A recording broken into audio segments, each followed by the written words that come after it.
오늘 우리에게 주시는 말씀 함께 나누겠습니다. 먼저 성경 봉독합니다. 예레미야 1장 4절부터 10절까지의 말씀입니다. 제가 봉독해 올리겠습니다. 여호와의 말씀이 내게 임하니라. 이르시되 내가 너를 모태에 짓기 전에 너를 알았고 내가 배에서 나오기 전에 너를 성별하였고 너를 여러 나라의 선지자로 세웠노라 하시기로 내가 이르되 슬프도소이다. 주 여호와여 보소서. 나는 아이라 말할 줄을 알지 못하나이다 하니 여호와께서 내게 이르시되 너는 아이라 말하지 말고 내가 너를 누구에게 보내든지 너는 가며 내가 내게 무엇을 명령하든지 너는 말할지니라. 너는 그들 때문에 두려워하지 말라. 내가 너와 함께하여 너를 구원하리라. 나 여호와의 말이니라 하시고 여호와께서 그의 손을 내밀어 내 입에 대시며 여호와께서 내게 이르시되 보라 내가 내 말을 내 입에 두었노라. 보라 내가 오늘 너를 여러 나라와 여러 왕국 위에 세워 내가 그것을 뽑고 파괴하며 파멸하고 넘어뜨리며 건설하고 심게 하였느니라 하시니라. 아멘. 오늘 우리 수요 예배에 함께 나눌 말씀, 예레미야 선지자가 하나님으로부터 부르심을 받은 사건에 대한 그런 이야기입니다. 이 예레미야서는 예레미야 선지자가 활동하면서 하나님의 말씀을 전했던 그런 내용입니다. 예레미야가 선지자로 활동했던 기간을 보면 한 40년 동안을 선지자로 살았습니다. 개인의 일생에 있어서 40년 동안을 살았다는 것 참 긴 시간입니다. 40년 동안 활동하면서 하나님 말씀을 전했으면 그러면 이스라엘 백성들이 예레미야 선지자의 말씀을 듣고 뭔가 좀 변화가 있고 하나님과 더 가까워지고 예레미야 선지자가 40년을 쏟아부었던 이 시간들이 아깝지 않은 그런 모습을 보였을까? 그렇지 않습니다. 예레미야 선지자 1장에 나오는 이 소명 사건, 하나님이 부르신 이 부르심을 듣고 예레미야가 일어나서 하나님 말씀을 전하기 시작한 지 40년이 지났지만 예레미야서 뒷부분을 보면 이스라엘 백성들은 여전히 하나님의 길에서 어긋나 있었고 예레미야 선지자의 말을 듣지 않았습니다. 이것을 보면 예레미야 선지자의 부족함이나 잘못일까? 이런 생각을 해보게 됩니다. 그러나 이스라엘 역사를 살펴봐도 하나님 말씀을 전했던 많은 선지자가 있습니다. 각 시대마다 혼란이 있었고 어려움이 있었고 각 시대에 어떤 시대적으로 요구되는 요청이 있었을 겁니다.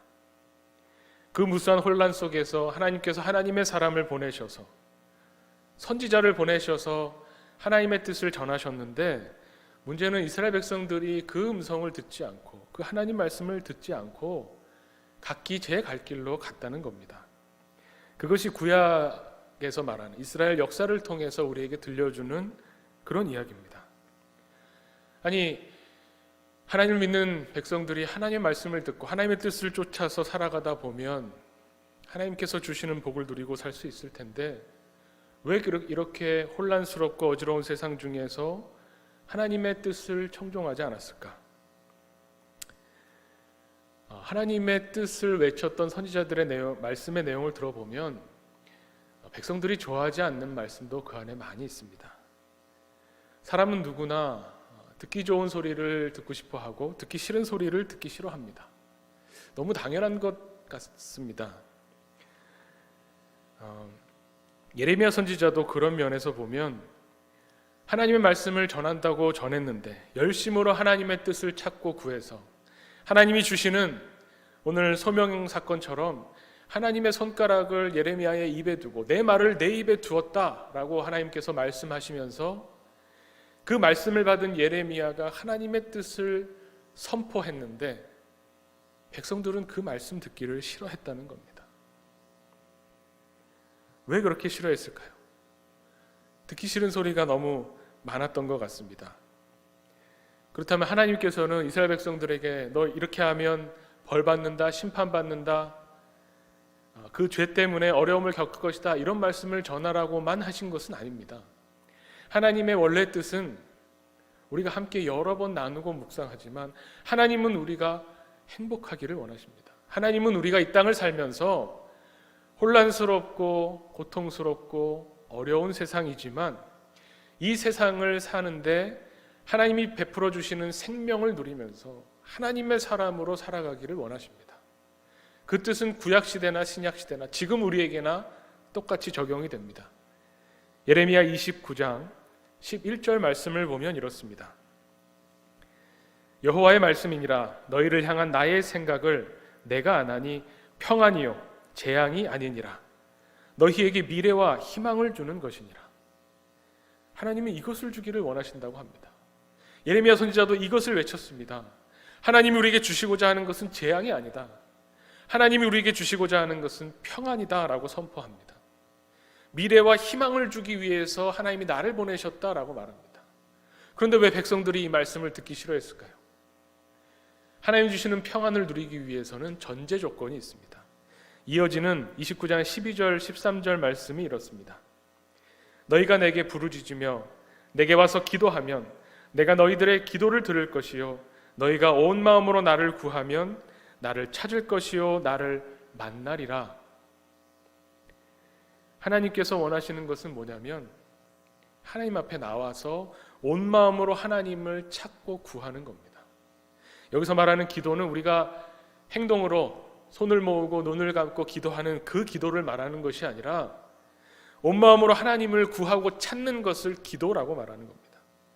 하나님께 와서 부르짖으면서 하나님께 와서 기도하면 온전한 마음으로 하나님을 찾고 구하면 그러면 하나님께서 재앙이 아닌 평안을 주시고 하나님께서 미래와 희망을 주시겠다고 말씀합니다. 그런데 문제는 여기에 있습니다. 하나님을 전심으로 찾고 구하고 내가 잘못한 것을 돌이키고 회개하지 않기 때문에 하나님이 주시고자 하는 이 평안을 우리가 받아 누리지 못한다는 겁니다. 여기에서 이 예레미야 선지자가 선포했던 말씀이 백성들에게는 귀에 거슬리게 됩니다. 하나님을 마음으로 찾으라. 하나님을 마음으로 구하라. 이 말씀이 생활에 적용이 안 되는 겁니다. 구체적으로 들어가서 그렇게 살지 말고 회개하고 돌이켜서 하나님께 돌아오라 하는 이 말씀이 어떻게 보면 이스라엘 백성들 귀에는 거치는 소리와 듣기 싫은 소리가 되었다는 것이죠. 그리고 예레미야 시대에도 많은 선지자들이 하나님의 말씀이라고 하면서 외쳤던 이야기가 있습니다. 예레미야 선지자는 이 하나님이 원하시는 회개와 하나님이 원하시는 뜻을 전했을 때에 예레미야서를 읽어보면 재미있는 이야기 장면이 나옵니다. 예레미야가 목에 나무로 만든 멍에를 메고 바벨론에게 항복하고 바벨론과 화친하고 하나님이 메워주시는 이 멍에를 메고 묵묵히 걸어가라 라고 말씀합니다. 듣기 싫은 말이죠. 하나님의 뜻이 여기 있으니 당신들이 싫어해도 하나님의 뜻에 순종하면서 이 멍에를 메고 걷는 것처럼 걸어가라 하면서 멍에를 메고 외쳤습니다. 그때 하나냐라고 하는 선지자가 와서 그 멍에를 벗겨서 꺾어버리면서 아니다. 하나님께서는 이 바벨론의 멍에를 2년 내에 꺾으시고 없애시고 우리 나라를 우리 이스라엘을 흥하게 해주실 것이다 라고 외쳤던 거죠. 누구 말이 맞았습니까? 예레미야 선지자의 말이 맞았습니다.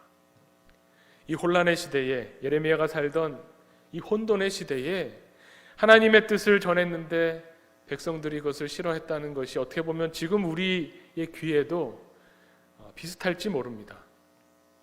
무엇이 맞고 무엇이 틀린 것인지, 무엇이 하나님이 원하시는 것이고 무엇이 하나님이 원하지 않으시는 것인지 우리도 혼란의 때를 보내고 있습니다. 지금도 이렇게 온라인으로 예배를 드리고 있는데 이 예배가 과연 하나님이 받으시는 예배인지 아닌지 아직도 분명하지 않은 여러 가지 의견과 여러 가지 해석이 있는 때입니다. 저도 이렇게 온라인으로 예배를 드리고 또 이 온라인 예배를 준비하면서 많은 생각을 하게 되고 또 한국교회의 많은 의견들을 보게 됩니다. 어떤 교회에서는 또 어떤 신학자들은 이렇게 쉽게 예배를 중단해서는 안 된다라고 주장합니다. 이 모여서 드리는 예배를 중단하는 것을 제2의 신사참배라고도 표현합니다. 굉장히 강한 워딩이죠. 그런데 그것도 가만히 들어보면 일리가 있는 말씀입니다. 전쟁 때에도, 한국 전쟁 때에도 중단하지 않았던 예배, 이 한국교회는 예배의 전통을 지키면서 모여서, 예배당에 모여서 교인들이 함께, 성도들이 함께 모여 드리는 이 예배를 통해서 우리가 그리스도인이라고 하는 것을 확인하고 이 땅에 하나님의 나라를 구하면서 살아왔던 전통이 있습니다. 이것을 하루아침에 포기하는 것은 쉬운 일이 아닙니다. 그리고 어떤 분들은 정말 모여서 일주일에 한 번이라도 드리는 이 예배를 통해서 신앙을 유지하고 신앙을 지탱하고 이 신앙의 힘으로 살아가는 분들이 분명히 있습니다. 이 감염의 위험을 무릅쓰고라도 나는 모여서 하나님 앞에 나와서 예배를 드려야겠다라고 하는 것을 결코 무책임하다고만 손가락질할 수는 없을 겁니다. 또 한편의 의견이 있습니다. 과연 모여서 드리는 예배만 예배고 하나님이 받으실 것인가? 또 하나님께서, 또 예수 그리스도께서 이 땅에 오셔서 우리에게 보여주셨던 많은 가르침이 있고 본이 되시는 행동이 있었습니다. 예수님의 가르침에도 이웃을 사랑하라고 하신 그 말씀을 지키기 위해서 생명과 안전과 감염병 확산을 막기 위해서 이렇게 예배 형식을 잠깐 바꾸는 것은 신앙에 있어서 아무 문제가 없다라는 주장도 있습니다.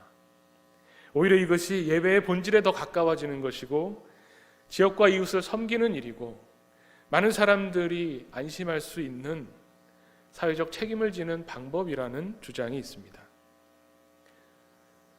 저는 이 두 가지 의견을 깊이 생각하면서 황희정승이 됐으면 좋겠다는 생각을 합니다.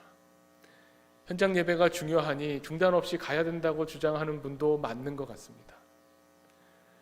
이웃과 사회를 향해서 책임 있는 행동으로 집단 감염의 위험을 줄이기 위해서, 그 확산을 줄이기 위해서 교회도 자발적으로 노력하며 예배 형식을 잠깐 바꾸는 것이 좋다는 의견도 저는 맞다고 생각합니다. 두 가지 의견이 어떻게 보면 다 일리가 있습니다. 제가 두 가지 의견을 놓고 첨예하게 대립하는 이 의견들을 놓고 여러 목소리들을 들으면서 하나님께 감사하는 부분이 있습니다. 왜냐하면 그전에는 한 번도 이런 생각을 해본 적이 없었기 때문에 그렇습니다. 당연히 생각했어야 되고 당연히 예배가 무엇인가, 예배가 나의 삶에 어떠한 의미를 주는가, 우리가 교회라고 하는, 하나교회라고 하는 교회 공동체로 모여서 하나님 앞에 예배드린다고 하는 것이 우리의 신앙생활에, 또 우리의 일상에 어떤 의미를 주는가를 늘 묵상했어야 되는데, 늘 생각했어야 되는데 이제라도 생각하게 되는 겁니다. 그러면서 다양한 많은 생각들과 더 깊은 생각들을 하게 됩니다. 이렇게 영상으로 예배드리는 것, 사실 저는 개인적으로는 이 부분에 대해서 참 선호하지 않습니다. 제가 수요 예배니까 조금 개인적인 말씀을 드린다면 저의 개인 경험이 하나 있습니다. 제가 목회자로, 이제 목사로서 교회를 섬기다가 휴가를 받았습니다. 주일을 포함한 휴가를 받아서 이번 주일은 어디에서, 그 휴가 주일을 어디서 예배를 드려야 될까라고 생각하다가 그동안 가보고 싶었던 아주 서울에서 유명한 대형 교회를 한번 찾아간 적이 있습니다. 그 대형 교회 목사님도 굉장히 유명하신 분이고 저도 기대하는 마음으로, 또 예배를 사모하는 마음으로 그 교회를 찾아갔습니다. 그런데 놀라웠던 건 예배 시작 10분 전에 이미 자리가 꽉 차고 사람들이 막 들어차 앉아 있었는데 그거 참 좋았습니다. 그리고 또 앞에 예배를 이제 시작해서 찬양팀이 나와서 찬양하는데 정말 공연을 보는 것 같이 너무나 잘 짜여져 있고 준비되어 있고 음악이 좋은 그런 예배였습니다. 그러다가 이제 설교 시간이 되었는데 설교 시간에 갑자기 앞에 강대상에 불이 꺼지면서 커다란 스크린에, 또 각 기둥마다 있는 스크린에 목사님이 나와서 설교를 하기 시작하는 겁니다. 저는 굉장히 충격받았습니다. 그러니까 그 교회 목사님, 담임 목사님께서 이 교회가 대형 교회니까 1, 2, 3, 4, 한 5부까지 예배를 드리는데 1부인가 2부에 예배 드렸던 설교했던 영상을 녹화해서 제가 갔던 4부 예배 때 그 영상을 틀어준 겁니다. 그러면서 제가 목사님은 현장에 계시지도 않은데 그 전에 드렸던 예배의 설교 녹화 영상을 틀어주면서 예배를 드리는 것을 보면서 아니 굳이 이 대형 교회에 담임 목사님 외에 많은 목사님이 있을 텐데 담임 목사님 바쁘셔서 안 계실 수는 있지만 어떻게 이렇게 예배를 드릴 수 있을까? 개인적으로 엄청난 충격을 받았었습니다. 그러면서 영상으로 듣는 설교, 이것이 과연 내가 속해 있는 교회에서 이런 예배를 드렸다면 나는 굉장히 어려웠겠구나라는 생각을 했었습니다. 그런데 참 재밌는 것이 제가 잠깐 그 작은 교회, 유럽에 있는 작은 한인교회를 또 방문한 적이 있었습니다. 근데 그 한인교회는 그 지역에 한 20여 명이 모여서 예배를 드리는 아주 작은 한인교회였습니다. 그러다 보니 당연히 목사님을 모셔올 수 없었고 주일마다 예배를 드리는데 장소를 하나 빌려서 20여 명의 교우들이 모여서 찬송하고 기도하고 예배를 드립니다. 그런데 목사님이 안 계시니 목사님 설교 시간에 어떻게 하냐면 한국에서 가지고 온, 그때는 이제 과거라서 인터넷이 없었습니다. 한국에서 가지고 온 설교 테이프를 그 설교 시간에 목사님 설교 테이프를 틀어서 그걸 들으면서 예배를 드리는 작은 한인교회에 방문한 적이 있습니다. 그때는 저는 충격을 받은 것이 아니라 감동을 받았죠. 이렇게라도 예배를 드리고 싶어 하는 성도들이 있구나.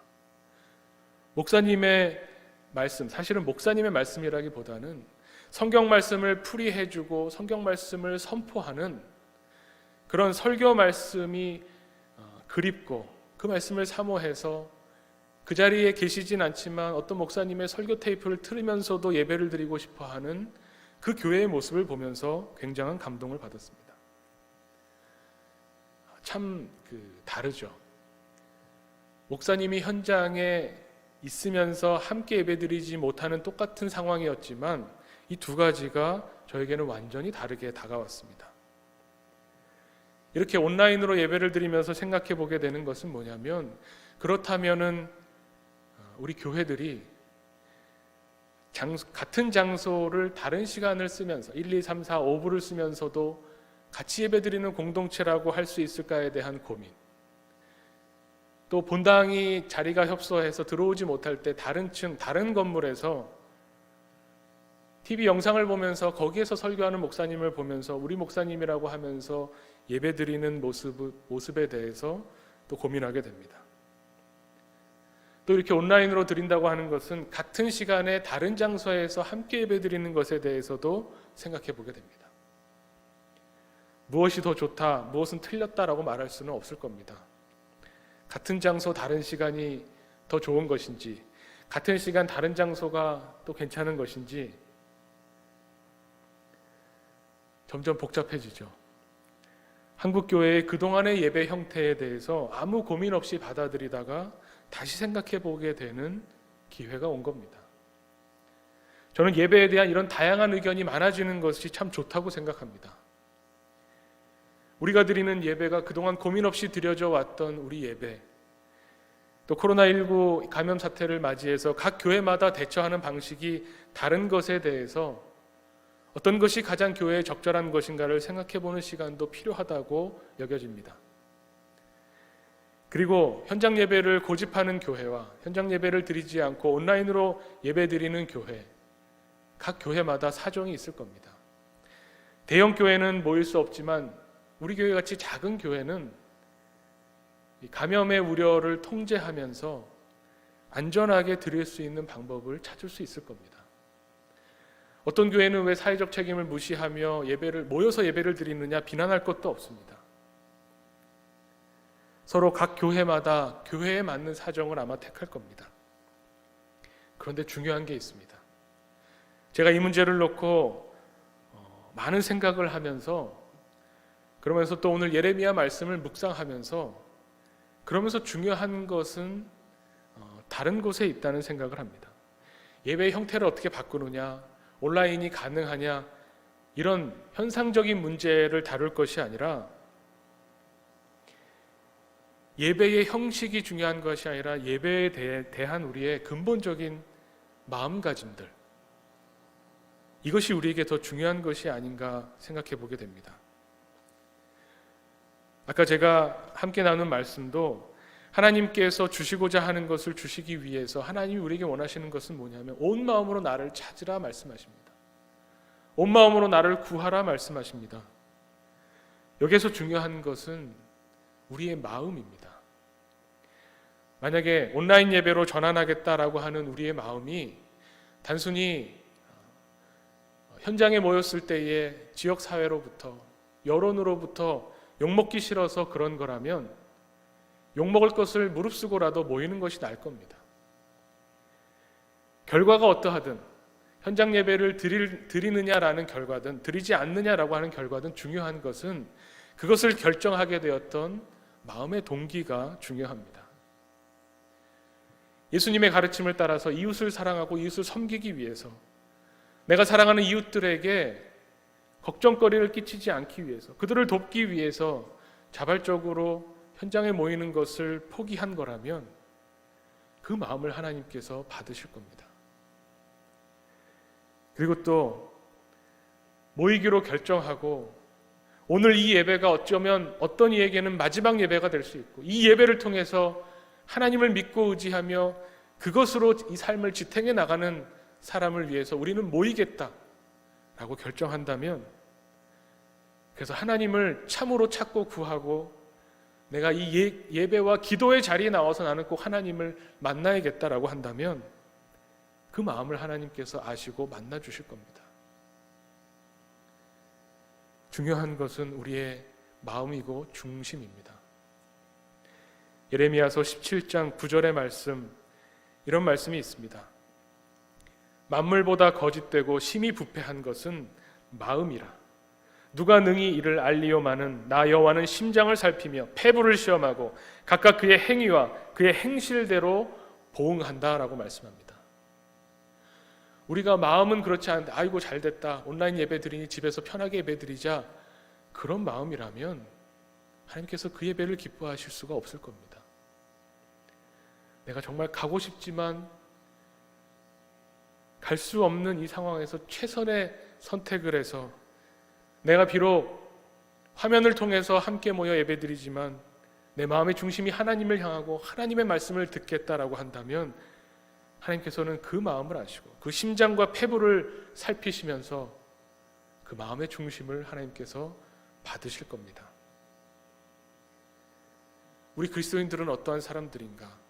예레미야 선지자의 이야기라고 해서 꼭 목회자만을 향한 이야기가 아닙니다. 하나님께서 세우신 예레미야 선지자와 마찬가지로 우리 그리스도인 한 사람 한 사람을 하나님께서는 하나님의 사람으로 이 세상에 세우셨습니다. 예레미야 선지자의 고백을 한번 같이 들어봤으면 좋겠습니다. 예레미야 선지자가 그 무수한 핍박을 받으며 하나님 말씀을 전했는데 백성들이 그것을 싫어하며 예레미야를 핍박했지만 예레미야가 40년 동안 하나님의 말씀을 전하며 살 수밖에 없었던 예레미야의 심정이 예레미야서 20장 7절부터 나와 있습니다. 제가 이 부분은 세 번역으로 한번 읽겠습니다. 주님께서 나를 설득하셨으므로 내가 주님께 설득당했습니다. 주님께서는 나보다 더 강하셔서 나를 이기셨으므로 내가 조롱거리가 되니 사람들이 날마다 나를 조롱합니다. 내가 입을 열어 말할 때마다 폭력을 고발하고 파멸을 외치니 주님의 말씀 때문에 나는 날마다 치욕과 모욕거리가 됩니다. 이제는 주님을 말하지 않겠다, 다시는 주님의 이름으로 외치지 않겠다라고 결심하여 보지만 그때마다 주님의 말씀이 나의 심장 속에서 불처럼 타올라 뼛속까지 타들어가니 나는 견디다 못해 그만 항복하고 맙니다. 예레미야는 이런 심정으로 40년을 살았습니다. 예레미야는 내가 이제 주님을 전하지 않고는, 주님의 뜻을 이 세상에 선포하지 않고는 살 수가 없다라는 고백을 하면서 이 핍박의 길을 걸어갔던 겁니다. 우리는 그런 사람들입니다. 우리는 이 땅을 살아갈 때에 그리스도인으로 살 수밖에 없는 사람들입니다. 왜냐하면 하나님이 우리를 부르셨기 때문에 그렇습니다. 예레미야서 1장에 나오는 예레미야를 부르신 이 사건이 예레미야의 남은 평생을 하나님의 사람으로 살게 했습니다. 하나님 말씀에 설득당하고 하나님 말씀을 읽으며 내가 어찌 해야 될까를 결단하게 되는 이 하나님의 인도하심을 받으며 살아갔던 예레미야를 우리가 오늘 이 시점에 깊이 묵상했으면 좋겠습니다. 오늘 예레미야의 소명 사건에 있어서 핵심적인 8절과 9절 말씀을 봉독해 올립니다. 너는 그들 때문에 두려워하지 말라. 내가 너와 함께하여 너를 구원하리라. 나 여호와의 말이니라 하시고 여호와께서 그의 손을 내밀어 내 입에 대시며 여호와께서 내게 이르시되 보라 내가 내 말을 내 입에 두었노라. 우리는 세상을 두려워할 필요가 없습니다. 왜냐하면 하나님이 우리와 함께 하시기 때문에 그렇습니다. 우리가 어떻게 행동해야 될지, 우리가 어떻게 선택하고 살아야 할지 걱정할 필요가 없습니다. 하나님이 하나님의 손으로 하나님의 말씀을 우리 입에 담아두셨기 때문에 그렇습니다. 우리는 우리의 마음을 다하여 하나님을 찾으며 하나님의 뜻이 무엇인지를 구하는 사람이고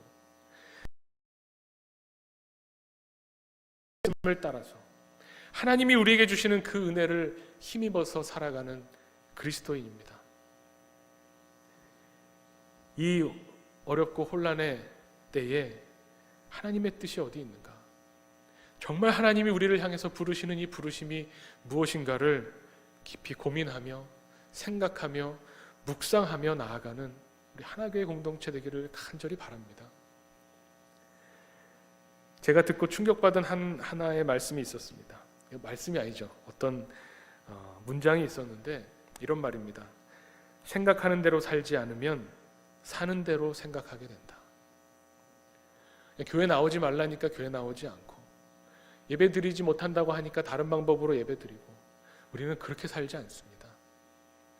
그렇게 되는 대로 처해진 상황대로 나아가는 것이 아니라 우리에게 주어진 상황이 있더라도 그 상황에서 하나님이 우리에게 원하시는 것이 무엇인지 우리가 어떤 마음으로 어떤 의미를 가지고 우리의 행동을 결정하며 나아갈 것인지 우리는 깊이 고민해야 됩니다.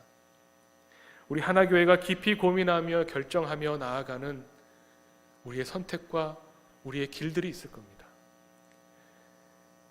그 선택과 앞으로의 길에 하나님께서 함께 하시며 우리를 인도하실 줄 믿습니다. 우리가 우리의 온 마음으로 하나님을 찾고 구하며 우리 하나교회의 중심이 하나님께로 향해 있다면 우리가 어떤 선택을 하든지 하나님께서 우리에게 하나님의 길로 인도하시며 가장 좋은 우리에게 주시고자 하는 평안을 허락하실 줄로 믿습니다. 우리 이 시간 함께 말씀을 묵상하며 기도하기를 원합니다.